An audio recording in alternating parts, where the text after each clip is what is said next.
সাহাবায়ে কেরাম ওই মহিলার কাছে গিয়ে পানি পান করার জন্য পানি চাইলেন। মহিলাটি পানি দিতে অস্বীকৃতি করলেন, পানি দিতে চাইল না। তিনি বললেন, একদিন এক রাত সফর করে অনেক দূর থেকে পানি এনেছি, তোমাদেরকে আমি পানি দিব না।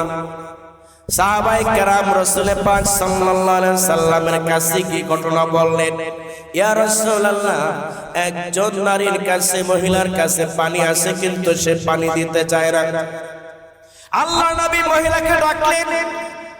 মহিলাকে ডাকার পরে মহিলা বলতেছে, আমি অনেক দূর থেকে পানি এনেছি, একদিন এক রাত সফর করে এরপরে আমি পানি সংগ্রহ করে এনেছি, আমি পানি দিতে পারবো না। আমি একজন বিধবা নারী, আমার স্বামী নাই, আমার কয়েকটা এতিম সন্তান আছে, তাদের জন্য আমি পানির ব্যবস্থা করেছি, আপনাদেরকে দিতে পারবো না। আল্লাহর নবী তার বরকতে হাত লাগায় দিয়ে বলেন, এই আল্লাহর বান্দি, দাও তোমার পানির মশক আমার হাতে দাও। মহিলাটি রাসূলকে তো চিনতে পারেন নাই, তিনি তার পানির মশক রাসূলুল্লাহর হাতে উঠায় দিলেন। রাসূল পাক সাল্লাল্লাহু আলাইহি ওয়াসাল্লাম সাহাবায়ে কেরামদেরকে বললেন, তোমরা সবাই এই মশক থেকে পানি পান করো।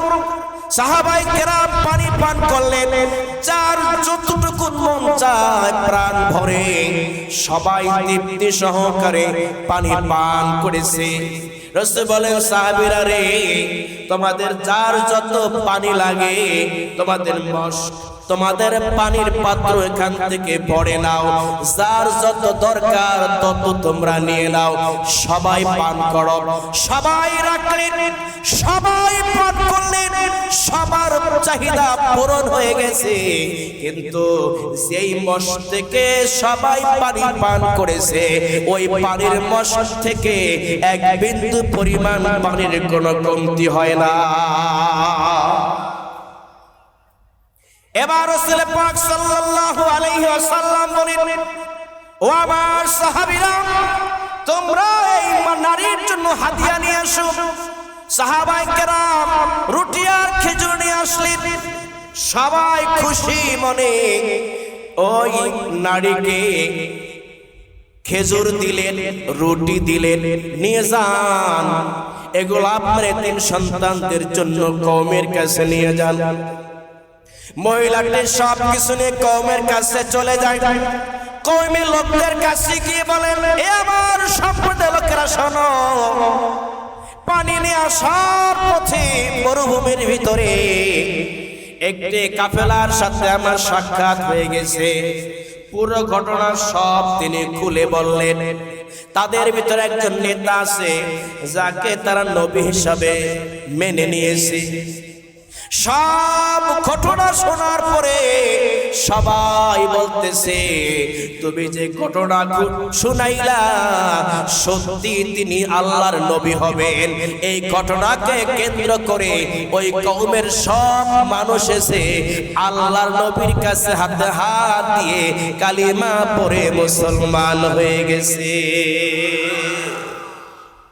রাসূল পাক সাল্লাল্লাহু আলাইহি ওয়াসাল্লামের আদর্শচুম্বী মর্যাদা নিয়ে যারা কটূক্তি করে, এদেরকে আমরা যেখানে পাবো সেখানেই এদের বিষ দাঁত ভেঙে দিতে হবে।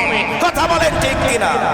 আমার জীবনের চাইতে, আমার জানের চাইতে, আমার মানের চাইতে আল্লাহর নবীর ইজ্জত আর সম্মান বেশি দামি। কথা বলেন ঠিক কিনা? রাসূল পাক সাল্লাল্লাহু আলাইহি ওয়াসাল্লামের শানে কথা বলার জন্য যথেষ্ট সতর্কতা অবলম্বন করা লাগবে। আল্লাহ রাব্বুল আলামিন নিজেই কুরআনুল কারীমের ভিতরে বিভিন্ন জায়গায় আল্লাহ পাক তার হাবিবের শান এবং মান বর্ণনা করেছেন। সুবহানাল্লাহ বলে রাসূল পাক সাল্লাল্লাহু আলাইহি ওয়াসাল্লাম দুপুর বেলা খানা খাওয়ার পরে হুজরা মুবারকের ভিতরে তিনি বিশ্রাম নিচ্ছেন। এমনি অবস্থায় মরু অঞ্চল থেকে এক আরব বেদুইন এসে রাসূল পাক সাল্লাল্লাহু আলাইহি ওয়াসাল্লামকে ডাকছেন, ইয়া মুহাম্মদ আখরিস ইলাইনা, হে মুহাম্মদ তুমি আমাদের কাছে আসো, আমাদের কথা শুনে যাও। এইভাবে ডাকতেছে, কিন্তু রাসূল পাক সাল্লাল্লাহু আলাইহি ওয়াসাল্লামকে এইভাবে নাম ধরে ডাকা আল্লাহ তাআলা পছন্দ করেন। আল্লাহ রাব্বুল আলামিন এটা মেনে নিতে পারলেন না, আয়াত নাযিল করে দিলেন, লা তাজআলু দুআআর রাসূলি বাইনাকুম। এ বান্দারা, ও ঈমানদার নারী আর পুরুষেরা শোনো, তোমরা যেইভাবে একজন আরেকজনকে নাম ধরে ডাকাডাকি করো, খবরদার আমার নবীকে এইভাবে নাম ধরে ডাকাডাকি করা যাবে না।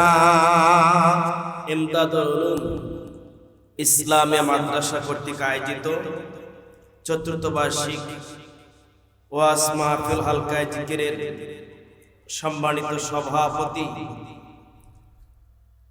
আজকের মাহফিলের প্রধান অতিথি মুফতি সৈয়দ ইসহাক মোহাম্মদ আবুল খায়ের সাহেবজাদা পীর সাহেব চরমনাই রহমাতুল্লাহ আলাইহি, মহান আল্লাহ তাআলার দরবারে লাখো কোটি শুকরিয়া আদায় করছি যে রব্বুল আলামিন আমাদেরকে আজকে জান্নাতের বাগানে ওলামায়ে কেরামদের মজলিসে আসার এবং বসার মতো সুযোগ যিনি করে দিয়েছেন, সেই মালিকের দরবারে কালিমাতুশ শুকর আদায় করছি।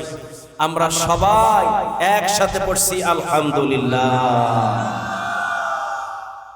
অন্য নবীর উম্মতেরা এই পৃথিবীতে এসেছে আমাদের আগে, কিন্তু কিয়ামতের ময়দানে আমরা আল্লাহর জান্নাতে যাব অন্য সকল নবীর উম্মতের আগে।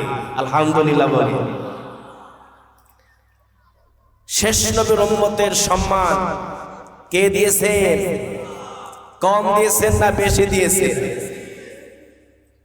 রাসূল পাক সাল্লাল্লাহু আলাইহি ওয়াসাল্লাম আমাদের জন্য এই পৃথিবীতে এত বেশি নিয়ামত নিয়ে আগমন করেছেন, এত বেশি রহমত নিয়ে আগমন করেছে, যা অন্য নবীদের চাইতে অনেক অনেক অনেক বেশি। সুবহানাল্লাহ। আমরা যদি কিয়ামতের ময়দানে জান্নাতের মেহমান হতে চাই, তাহলে গোটা জাতিকে, এই পৃথিবীর সকল মানুষকে একজন মানুষের আদর্শ মেনে চলতে হবে। তিনি হচ্ছেন বিশ্ব নবী মুহাম্মদুর রাসূলুল্লাহ সাল্লাল্লাহু আলাইহি ওয়াসাল্লাম। রাসূল পাক সাল্লাল্লাহু আলাইহি ওয়াসাল্লামের অনুসরণ অনুকরণ ছাড়া অন্য কোন ব্যক্তির অনুকরণ করলে দুনিয়াও শান্তি হবে না, আখিরাতে মুক্তি হবে না। এই পৃথিবীতে অনেক আদর্শ রয়েছে, অনেক ব্যক্তির অনেক আদর্শ রয়েছে, কারো আদর্শ কিয়ামতের ময়দানে নাজাতের জন্য উসিলা হবে না। রাসূল পাক সাল্লাল্লাহু আলাইহি ওয়াসাল্লামের আদর্শ কিয়ামতের ময়দানে উম্মতের জন্য নাজাতের উসিলা হয়ে যাবে। সুবহানাল্লাহ। আল্লাহ রাব্বুল আলামিন কোরআনে কারীমের মধ্যে ঘোষণা করেছেন, লাকাদ কানা লাকুম ফি রাসূলিল্লাহি উসওয়াতুন হাসানা। কার কথা? আল্লাহর কথা। কার কথা? আল্লাহ রাব্বুল আলামিন বলেন, রাসূল পাক সাল্লাল্লাহু আলাইহি ওয়াসাল্লামের মধ্যেই রয়েছে তোমাদের জন্য সর্বোত্তম আদর্শ। যারা রাসূলকে মানে, মাইয়ুতির রাসূল ফাকাদ আল্লাহ, যে ব্যক্তি রাসূলকে মানে সে যেন আল্লাহ তাআলাকে মানে। আর যে ব্যক্তি আল্লাহ এবং তার রাসূলকে মানবে কিয়ামতের ময়দানে নবী সিদ্দিক শহীদ নেককার বান্দাদের সাথী হয়ে আল্লাহর জান্নাতের মেহমান হয়ে যাবে। যেই মানুষগুলো রাসূল পাক সাল্লাল্লাহু আলাইহি ওয়াসাল্লামের সিরাত অনুযায়ী সুরত অনুযায়ী এই পৃথিবীতে জীবন যাপন করবে, রাসূলের আদর্শ যে ব্যক্তি মেনে চলবে, তার ভিতরে জিহাদের আমল থাকবে, দাওয়াতের আমল থাকবে, তাবলীগের আমল থাকবে, তাজকিয়ে নফসের আমল থাকবে। কিয়ামতের ময়দানে আল্লাহ রাব্বুল আলামিন এই মানুষগুলোর জন্য জান্নাতের 8টা দরজা আল্লাহ খুলে দিবে। জান্নাতের 8টা দরজা আছে, স্তর আছে 100-র উপরে। 8টা দরজা থেকে এক একজনকে এক একটি নেক আমল ডেকে ডেকে বলবে, ও আল্লাহর বান্দা, আসো আমার দরজা দিয়ে জান্নাতে প্রবেশ করো। সুবহানাল্লাহ বলেন। যারা আল্লাহর রাস্তায় দান করে, আল্লাহর রাস্তায় যারা সদকা করে, এই মানুষগুলোকে সদকার দরজা ডেকে ডেকে বলবে, ও আল্লাহর বান্দা, আসো আমার দরজা দিয়ে প্রবেশ করো, আমার ভিতরে ঢুকো, এরপরে আরাম করতে থাকো। যাকাত যারা আদায় করেছে, যাকাতের দরজা থেকে ডেকে বলবে, আমি দরজা দিয়ে জান্নাতে প্রবেশ করো। যারা সালাত নামাজ আদায় করেছে, এই মানুষগুলোকে বাবু সালাত সালাত নামাজের দরজা ডেকে ডেকে বলবে, ও আল্লাহর বান্দা, আমার এই দরজা দিয়ে জান্নাতে প্রবেশ করো। এভাবে ডাকতে থাকবে। এক একটা দরজা এক একজনকে এইভাবে ডাকতে থাকবে। রাসূল পাক সাল্লাল্লাহু আলাইহি ওয়াসাল্লাম যখন হাদিস বর্ণনা করতেছেন সাহাবায়ে কেরামদের মাঝে, যে আল্লাহ পাকের জান্নাতের 8টা দরজা এইভাবে এইভাবে ডাকতে থাকবে, ডাকতে থাকবে, ডাকতে থাকবে।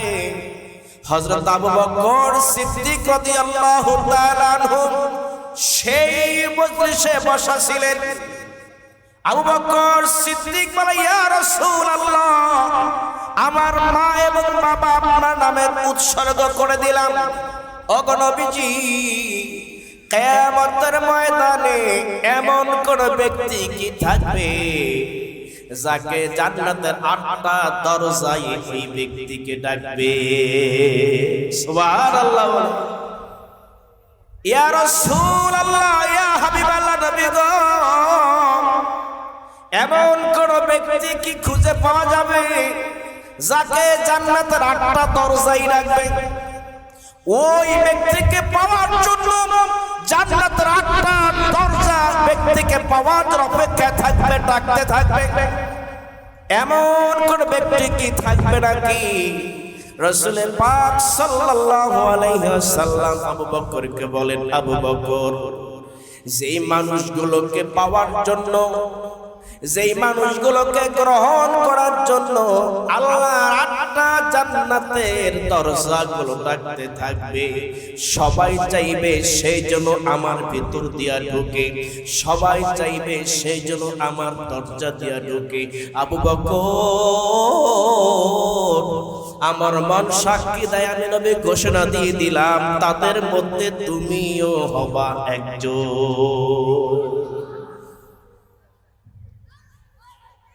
আমার ভাইরা বাবারা, যারা রাসূল পাক সাল্লাল্লাহু আলাইহি ওয়াসাল্লামের অনুসরণ অনুকরণ যারা করবে,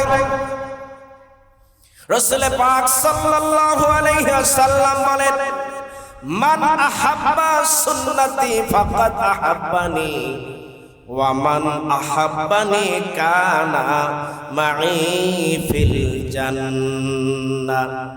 যে ব্যক্তি আমার সুন্নতকে মহব্বত করে, সে যেন আমাকে মহব্বত করে। আর যে ব্যক্তি আমাকে মহব্বত করে কানা মাই ফিল জান্নাহ, সে ব্যক্তি আমার সাথেই জান্নাতে থাকবে।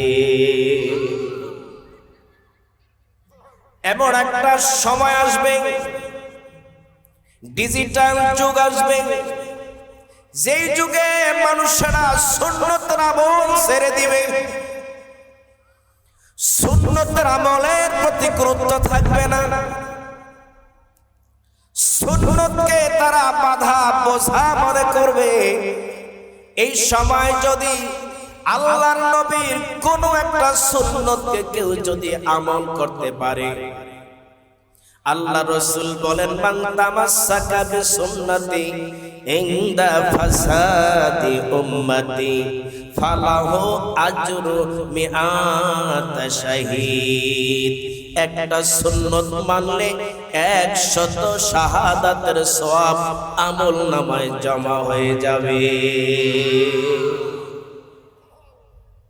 সুতরাং কিয়ামতের ময়দানে যদি রাসূল পাক সাল্লাল্লাহু আলাইহি ওয়াসাল্লামের কাছাকাছি থাকতে চাই, নবীর সুপারিশ যদি পেতে চাই, আল্লাহ রাব্বুল আলামিন রাসূল পাক সাল্লাল্লাহু আলাইহি ওয়াসাল্লামকে যে মিশন নিয়ে পৃথিবীতে প্রেরণ করেছেন, রাসূল পাক সাল্লাল্লাহু আলাইহি ওয়াসাল্লাম যে দায়িত্ব আমাদের উপর রেখে গেছেন, যেই কাজ আমাদেরকে করার জন্য বলার জন্য বলেছেন, এগুলা উম্মতে মুহাম্মাদের মধ্যে যারা আলেম ওলামায়ে কেরাম কিয়ামত পর্যন্ত নায়েবে নবী হিসাবে দায়িত্ব পালন করবে।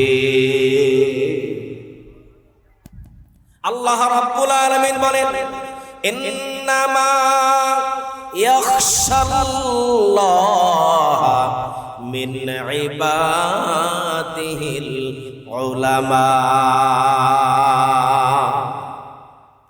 আবেদদের মধ্যে আল্লাহর যত বান্দা আছে, এই বান্দাদের মধ্যে থেকে ওলামায়ে কেরাম আল্লাহ তাআলাকে বেশি ভয় করে। সুবহানাল্লাহ। সুতরাং একটা ছেলেকে আলেম বানান, আপনার মরণের পরে যেন আপনার সন্তান আপনার জানাজা পড়াইতে পারে এমন সন্তান আপনি তৈরি করেন। আপনার সন্তান আপনার মরণের পরে যদি জানাজা পড়ায়, কবরে গিয়ে আপনি যেই পরিমাণ ইজ্জত আর সম্মান পাবেন, আল্লাহর কসম করে বলি, পৃথিবীর সবচাইতে বড় মসজিদের ইমাম, সম্মানিত ইমাম, হারাম শরীফের হেরেম শরীফের ইমাম আব্দুর রহমান সুদাইসি হুজুর যদি জানাজা পড়ায়, তবুও সেই সম্মান পাওয়া যাবে না। একটি ছেলেকে আলেম বানান যেন আপনার জানাজা পড়াইতে পারে, আপনার মরণের পরে যেন কবরের কিনারে দাঁড়িয়ে সূরা ইয়াসিন পড়ে, আয়াতুল কুরসি পড়ে, সূরা ইখলাস, সূরা ফাতিহা পড়ে যেন আপনার জন্য চোখের পানি ফেলায়া দোয়া করতে পারে। এমন একটি সন্তান সবার পরিবারে রাখা দরকার। কথা বলেন ঠিক কিনা? আলেমের বাবা হন, আলেমের মা হন, ঠকবেন না ইনশাআল্লাহ। আলেমের সম্মান আল্লাহ তাআলা দিয়েছে, আলেমের মার বাবার সম্মান কিয়ামতের ময়দানে আল্লাহ রাব্বুল আলামিন দান করবেন। সুবহানাল্লাহ বলেন।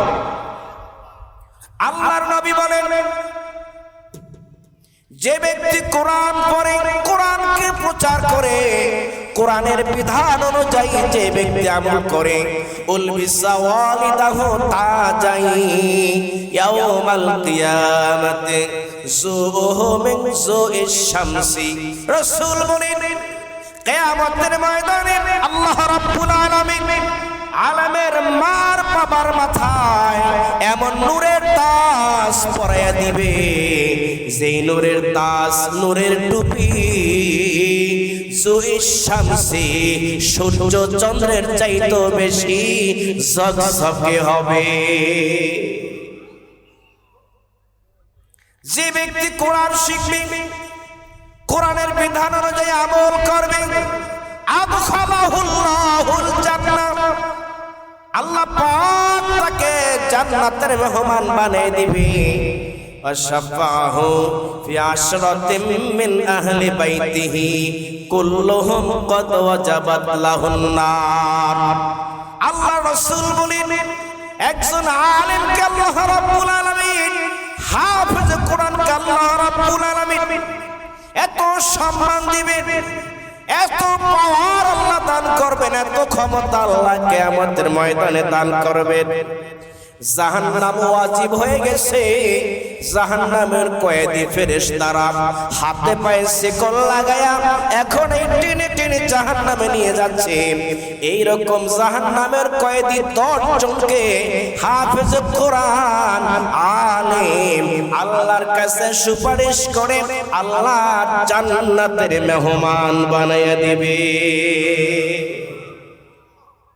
সুতরাং ভাইরা আমার, মুরব্বী বাবাজিরা, একটা সন্তানকে আলেম বানান, একটি সন্তানকে হাফেজ কোরআন বানান। এই পৃথিবীতে আপনি মরণের পর সন্তান যেন আপনার কবরের কিনারে দাঁড়ায়া দাঁড়ায়া রব্বির হামহুমা কামা রব্বায়ানি সগীরা, এইভাবে চোখের পানি ফেলে আল্লাহর কোন বান্দার সন্তান যখন দোয়া করে, রাসূল পাক সাল্লাল্লাহু আলাইহি ওয়াসাল্লাম বলেন, আওয়ালাদিন সালিহিন ইয়াদউ লাহু, সন্তান যদি দোয়া করে ওই দোয়ার বদৌলতে আল্লাহ রাব্বুল আলামিন মা বাবার কবরের আযাব আল্লাহ মাফ করে দেয়। তালিবুল ইলম, যারা ইলমে দ্বীন শিক্ষা করার জন্য মাদ্রাসায় ভর্তি হয়, মাদ্রাসায় ভর্তি হওয়ার পরে যখন পথ চলতে থাকে, আল্লাহ রাসূল বলেন, রাসূল পাক সাল্লাল্লাহু আলাইহি ওয়াসাল্লাম বলেন, আসমানবাসী, জমিনবাসী, এমনকি গর্তের পিপীলিকা পর্যন্ত তালিবুল ইলমের জন্য আল্লাহর কাছে দোয়া করতে থাকে। রাসূল পাক সাল্লাল্লাহু আলাইহি ওয়াসাল্লাম বলেন, একজন তালিবুল ইলম যখন রাস্তা দিয়ে হেঁটে যায়, রহমতের ফেরেশতারা তালিবুল ইলমের পায়ের নিচে নূরের পাখা বিছায়া দেয়। ইমাম গাজালি রহমাতুল্লাহ আলাইহি মাদ্রাসায় রওনা দিয়েছেন, হঠাৎ দেখে কতগুলো সোনালী রঙের পাখিরা উড়ে এসে ইমাম গাজালির পায়ের নিচে পাখা বিছায়া দেয়। ইমাম গাজালি বলেন, আমার খুব মায়া লাগলো, আমার পায়ের আঘাতে পাখিগুলো ডানা ভেঙে যাবে, পাখিগুলো মারা যাবে, সেজন্য আমি হাত দিয়া ধরে ধরে পাখিগুলারে সরায়া দেই। আবার সামনে চলতে শুরু করি, পাখিগুলো আবার আবার পায়ের নিচে পাখা বিছিয়ে দেয়, আর কিচির মিচির শব্দ করে আমার বুঝাইতে চায়, ও গাজালি রে, আমাদের পাখার ওপর রে পাড়ায়া পাড়ায়া মাদ্রাসায় যা।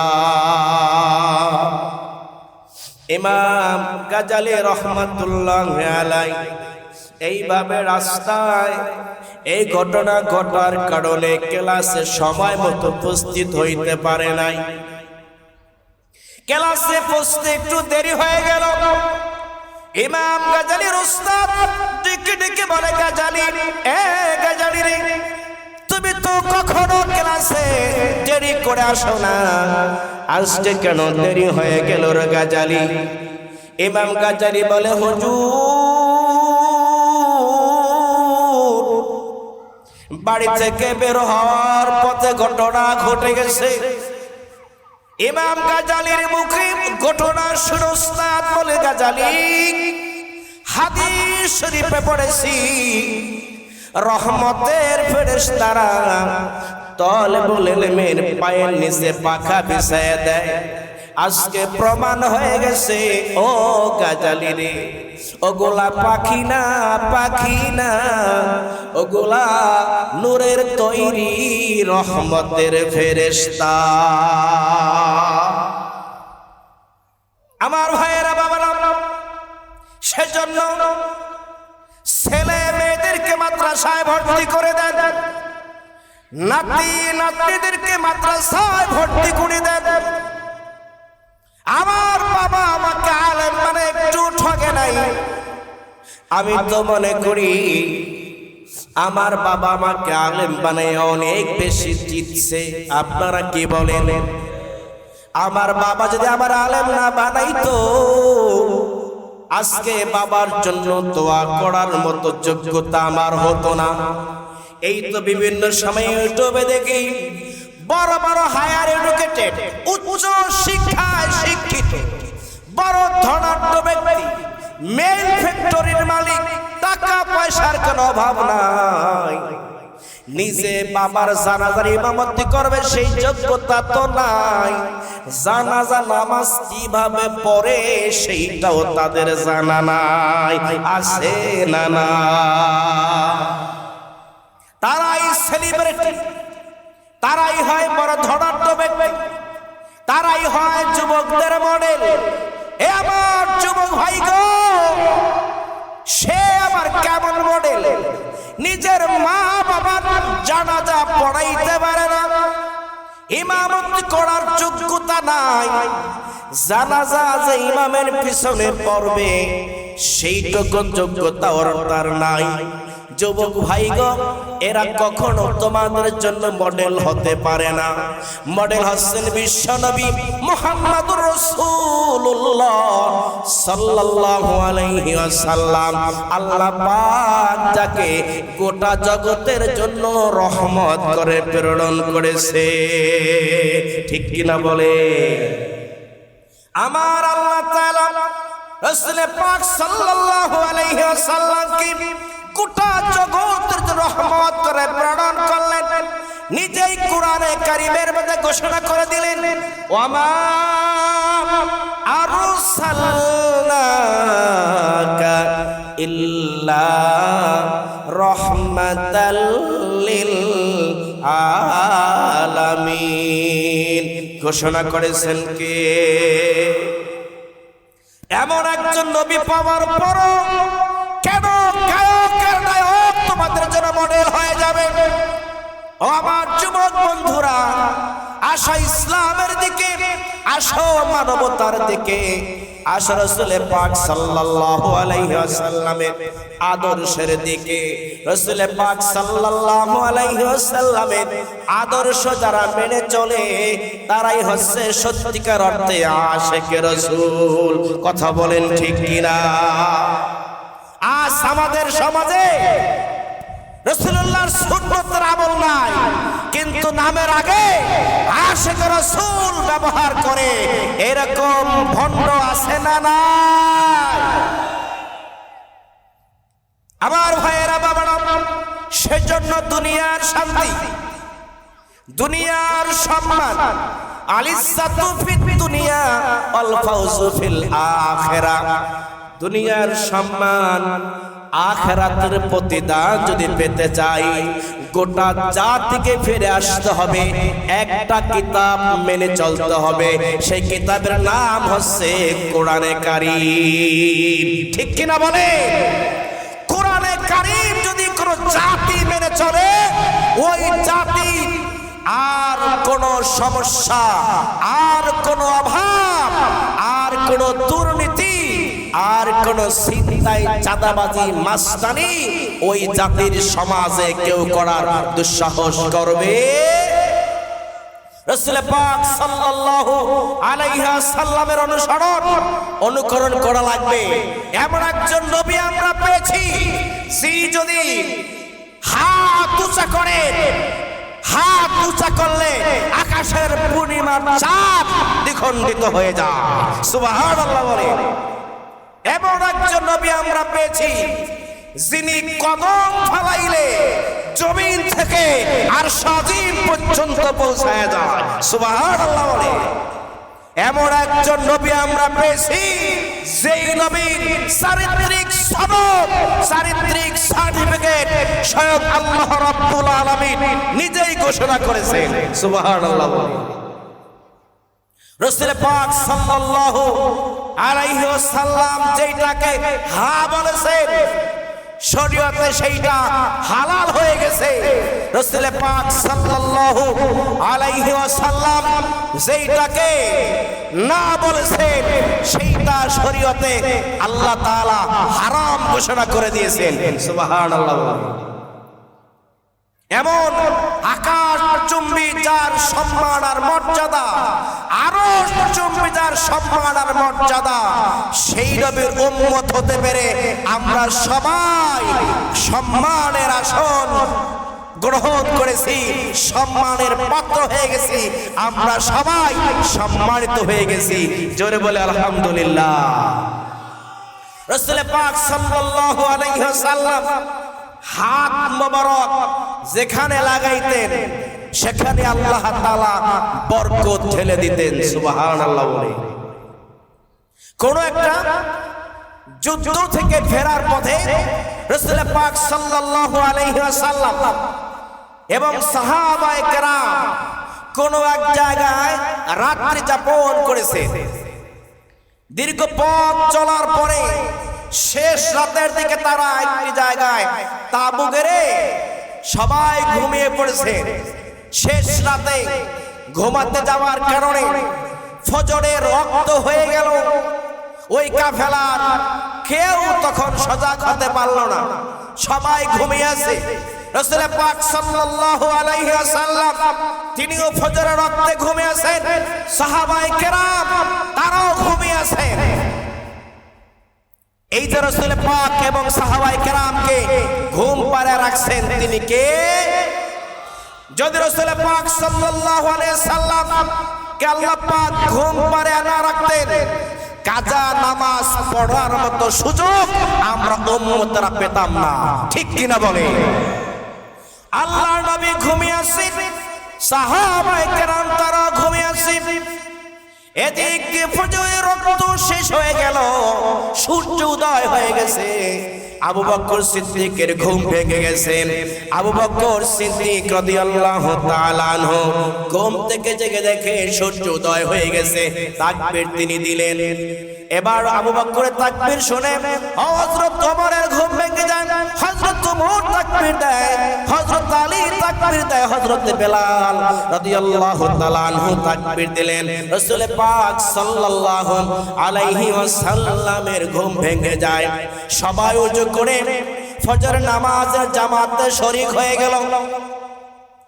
আল্লাহর নবী সাহাবায়ে কেরাম সবাইকে নিয়ে ফজরের নামাজ কাজা ওয়াক্তে আদায় করলেন। এবার নামাজ শেষে দেখা গেল একজন সাহাবী দূরে বসে আছে, তিনি নামাজ আদায় করেন নাই। রাসূল পাক সাল্লাল্লাহু আলাইহি ওয়াসাল্লাম ওই সাহাবীকে ডাকলেন, সাহাবী আমরা সবাই নামাজ আদায় করলাম, তুমি কেন নামাজ আদায় করলা না? সাহাবী বলে, ইয়া রাসূলুল্লাহ আমার উপরে গোসল ফরজ হয়েছে, গোসল করার মতো পানি পাই নাই, সেজন্য আমি নামাজে শরীক হতে পারি নাই। রাসূল পাক সাল্লাল্লাহু আলাইহি ওয়াসাল্লাম বলেন, ফাতায়াম্মামু সাঈদান তাইয়্যিব, পানি খাওয়ার প্রয়োজনীয়তা অভাব দেখা দিল, কিন্তু পান করার মতো কোনো পানি নাই। হঠাৎ দেখা যায় একজন নারী 2 মশক পানি নিয়ে উটের উপরে সওয়ার হয়ে আসতেছে। সাহাবায়ে কেরাম ওই মহিলার কাছে গিয়ে পানি পান করার জন্য পানি চাইলেন। মহিলাটি পানি দিতে স্বীকৃতি করল, পানি দিতে চাইল না। তিনি বললেন, একদিন এক রাত সফর করি, অনেক দূর থেকে পানি এনেছি, তোমাদেরকে আমি পানি দিব না। সাহাবায়ে কেরাম রাসূল পাক সাল্লাল্লাহু আলাইহি সাল্লামের কাছে কি ঘটনা বললেন, ইয়া রাসূলুল্লাহ একজন নারীর কাছে, মহিলার কাছে পানি আছে, কিন্তু সে পানি দিতে চায় না। আল্লাহর নবী মহিলাকে ডাকলেন। মহিলাকে ডাকার পরে মহিলা বলতেছে, আমি অনেক দূর থেকে পানি এনেছি, একদিন এক রাত সফর করে এরপরে আমি পানি সংগ্রহ করে এনেছি। আমি পানি দিতে পারবো না। আমি একজন বিধবা নারী, আমার স্বামী নাই, আমার কয়েকটা এতিম সন্তান আছে, তাদের জন্য আমি পানির ব্যবস্থা করেছি, আপনাদেরকে দিতে পারবো না। আল্লাহর নবী তার বরকতে হাতটা আগায় দিয়ে বলেন, এই আল্লাহর বান্দী, দাও তোমার পানির মশক আমার হাতে দাও। মহিলাটি রাসূলকে তো চিনতে পারেন নাই, তিনি তার পানির মশক রাসূলুল্লাহর হাতে উঠায় দিলেন। রাসূল পাক সাল্লাল্লাহু আলাইহি ওয়াসাল্লাম সাহাবায়ে কেরামদেরকে বললেন, তোমরা সবাই এই মশক থেকে পানি পান করো। সাহাবায়ে কেরাম পানি পান করলেন, যার যতটুকু মন চায় প্রাণ ভরে সবাই তৃপ্তি সহকারে পানি পান করেছে।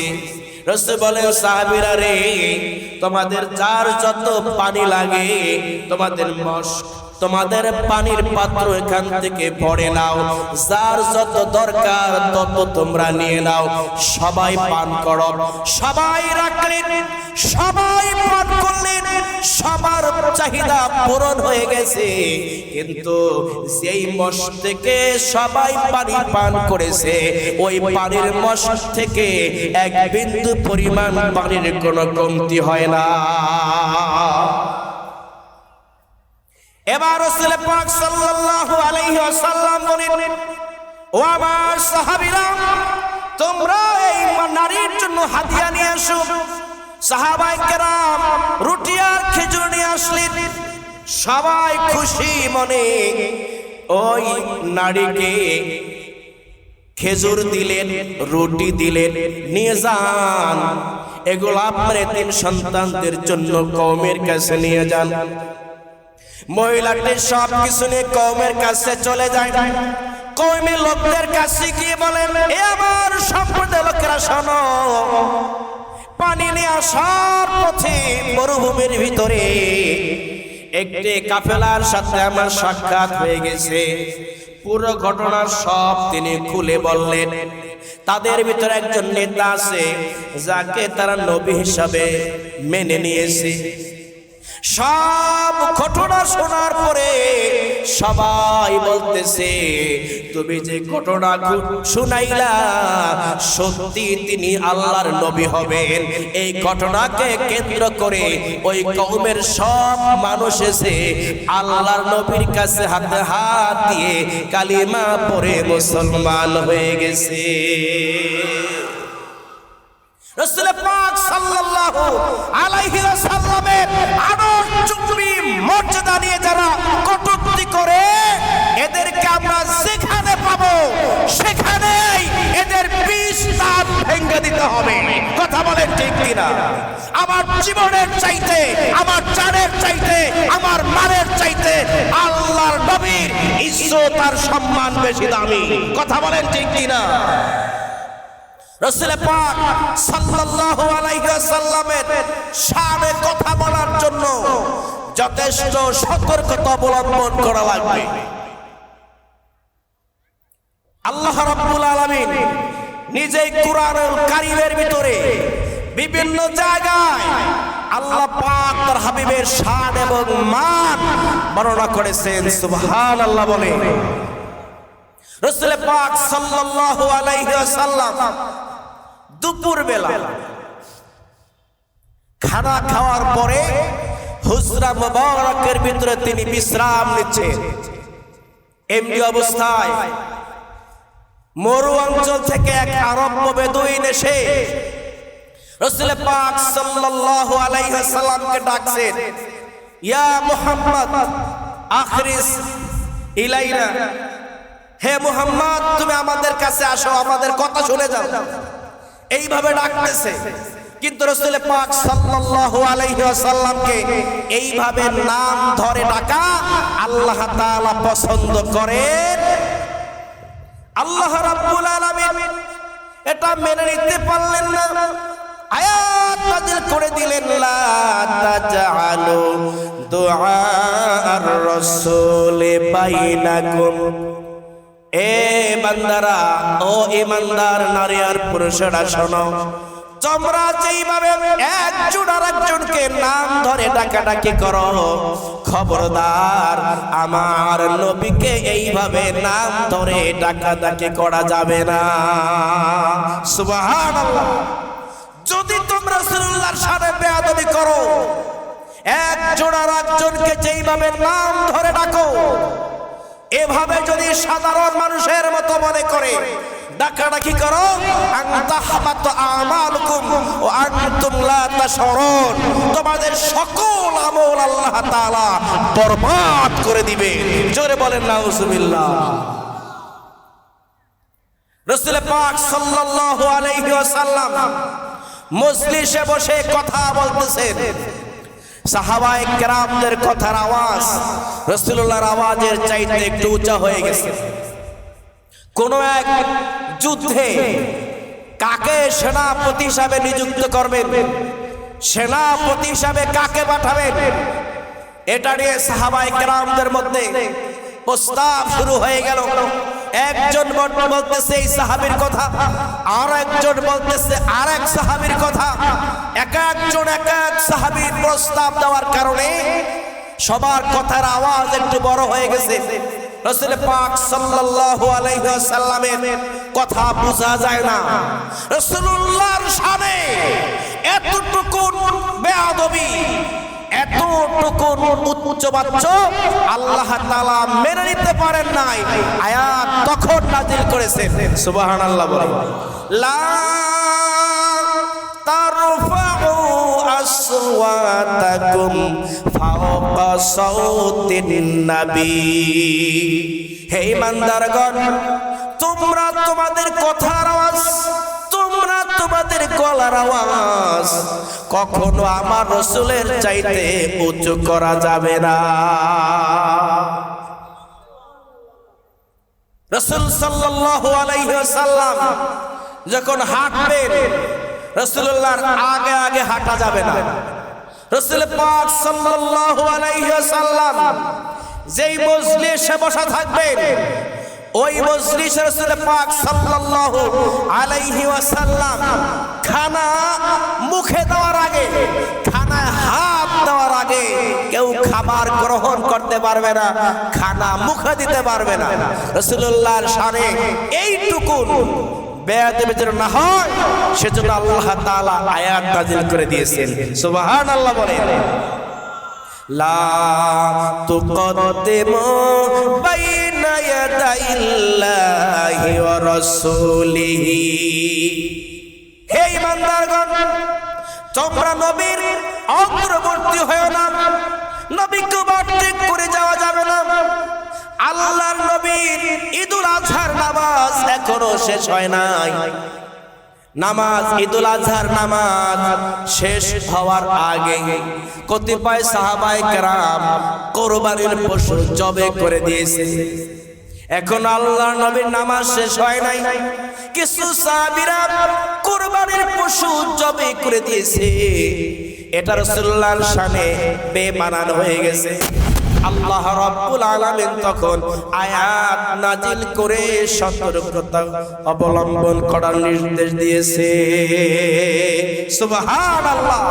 আরে রাসূলের আদর্শের কথা কত বলবো, বলতে গেলে রাত শেষ হয়ে যাবে, সপ্তাহ শেষ হয়ে যাবে, মাস শেষ হয়ে যাবে।